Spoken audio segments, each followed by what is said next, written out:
Book of Zechariah, chapter 3. And he shewed me Joshua, the high priest, standing before the angel of the Lord, and Satan standing at his right hand to resist him. Satan isn't talked about a lot in this Bible, but here's one. And the Lord said unto Satan, The Lord rebuke thee, O Satan, even the Lord that hath chosen Jerusalem rebuke thee. Is not this a brand plucked out of the fire?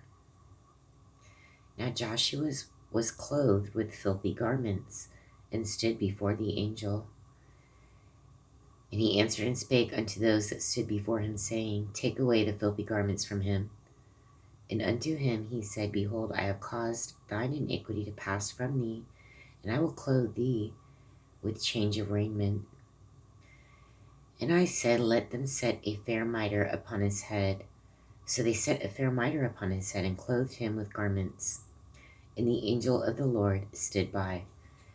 Okay, now when they say fair mitre, they're not talking about a fish head Dagon hat, I'm pretty sure.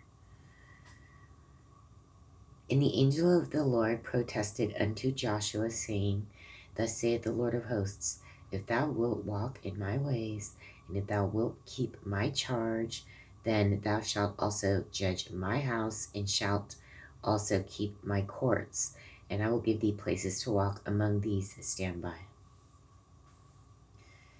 Hear now, O Joshua the high priest, thou and thy fellows that sit before thee, for they are men wondered at. For behold, I will bring forth my servant the branch. You know who that is? Jesus. Because obviously they're kind of cut off at this point. For behold, the stone that I have laid before Joshua, upon one stone shall be 7 eyes. Behold, I will engrave the graving thereof, saith the Lord of hosts, and I will remove the iniquity of the land in one day. In that day, saith the Lord of hosts, shall ye call every man his neighbor under the vine and under the fig tree.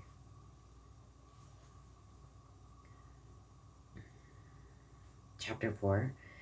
And the angel that talked with me came again, and walked me as a man that is wakened, and waked me as a man that is wakened out of his sleep, and said unto me, What seest thou?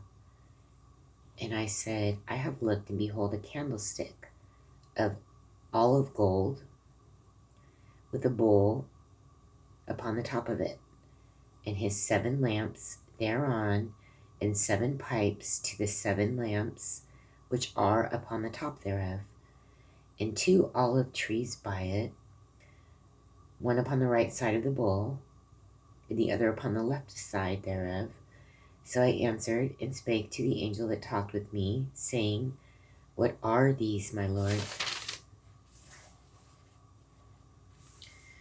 Then the angel that talked with me answered and said unto me, Knowest thou not what these be? And I said, No, my Lord. Then he answered and spake unto me, saying, This is the word of the Lord unto Zerubbabel. Here's our buddy, Zerubbabel. Saying, Not by might nor by power, but by my spirit, saith the Lord of hosts. Who art thou, O great mountain? Before Zerubbabel thou shalt become a plain, and he shall bring forth the headstone thereof with shoutings, crying, Grace, grace unto it. Moreover, the word of the Lord came unto me, saying, The hands of Zerubbabel have laid the foundation of this house. His hands shall also finish it. And thou shalt know that the Lord of hosts hath sent me unto you.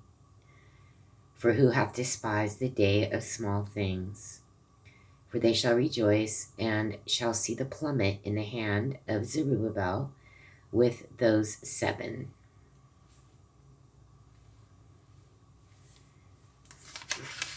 Okay. Zerubbabel is associated with 7.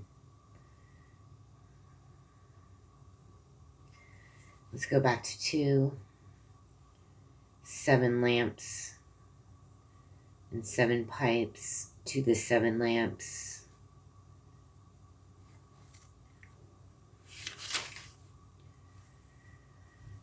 They are the eyes of the Lord, which run to and fro through the whole earth.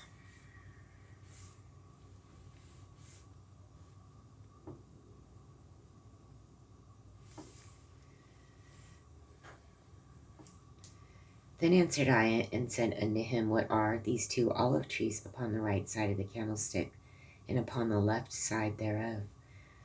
And I answered again and said unto him, What be these 2 olive branches which through the 2 golden pipes empty the golden oil out of themselves? And he answered me and said, Knowest thou not what these be? And I said, No, my Lord. Then said he, These are the 2 anointed ones that stand by the Lord of the whole earth. Chapter 5.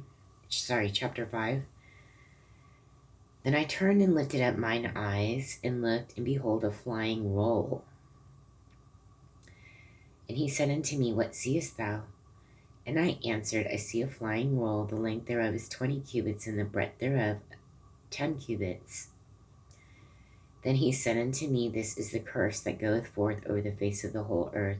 For every one that stealeth shall be cut off, as on this side according to it, and every one that sweareth shall be cut off, as on that side according to it. I will bring it forth, saith the Lord of hosts, and it shall enter into the house of the thief, and into the house of him that sweareth falsely by my name, and it shall remain in the midst of his house, and shall consume it with the timber thereof and the stones thereof. Then the angel that talked with me went forth and said unto me, Lift up now thine eyes, and see what is this that goeth forth. And I said, What is this?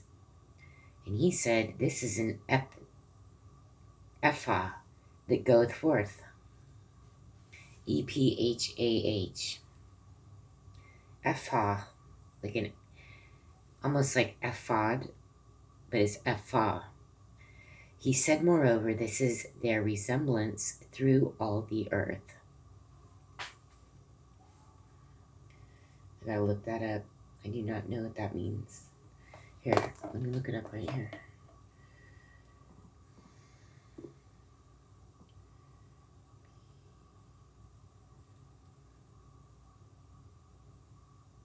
An ancient Hebrew dry measure equivalent to a bushel.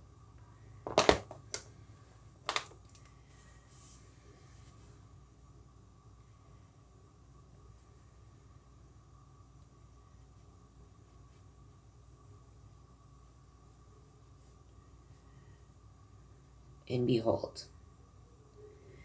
there was lifted up a talent of lead, and this is a woman that sitteth in the midst of the ephah.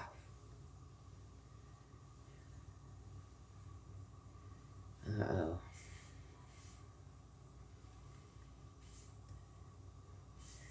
And he said, This is wickedness. You know what that reminds me of? The story about, I don't know if it's a stork or a crane, but somebody, and we haven't read it yet, I'm sure. I think it's in Revelation. It might not be, though. And the woman is wickedness, and she's carried like by this bird somewhere. Remember that story? That's a weird one. But it's a woman, and the bird is carrying her somewhere. I don't remember which one that is, but this reminds me of this. And this is a woman that sitteth in the midst of ephah. And he said, This is wickedness. That's what's making me think that it's that same person. And he cast it into the midst of the ephah, and he cast the weight of lead upon the mouth thereof.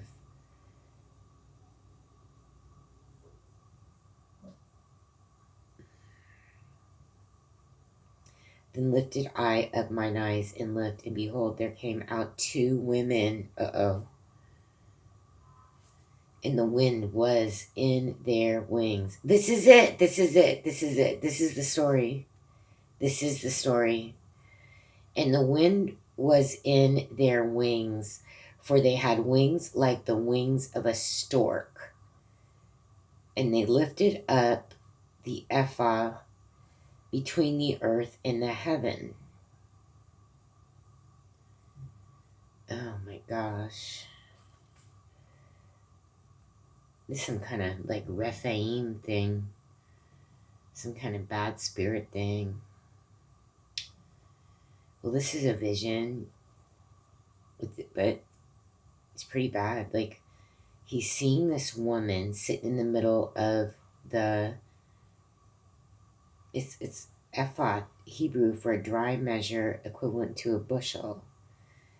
So maybe it's like a bunch of flour, let's just say. I still don't know what it is. I'm gonna have to look further. That doesn't clear it up for me. So say this woman sitting in a bunch of flour, and then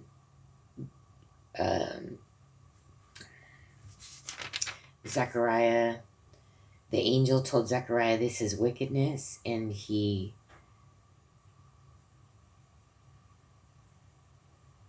put the weight of lead upon her. And next thing you know, two women come up, and they have wings like a stork. And they took the ephah between the earth and the heaven. Then said I to the angel that talked with me, whither do these bear the ephah? And he said unto me, to build it an house in the land of Shinar, and it shall be established and set there upon her own base. So this is nothing good. Let's look up Shinar real quick. But that's the story. I heard it before. On Midnight Ride with David Carrico. They're talking about these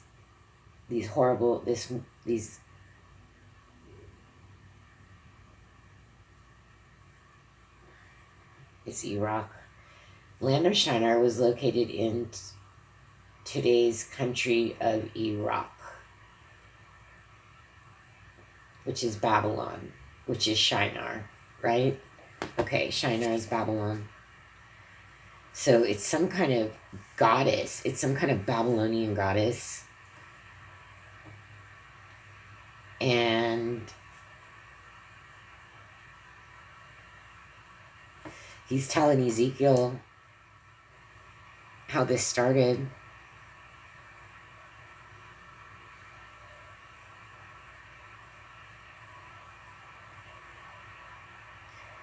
That's a really bad story. This is like, it's like Ishtar. It's like a Semiramis. It's like a really bad thing going on, and boom. What does it say?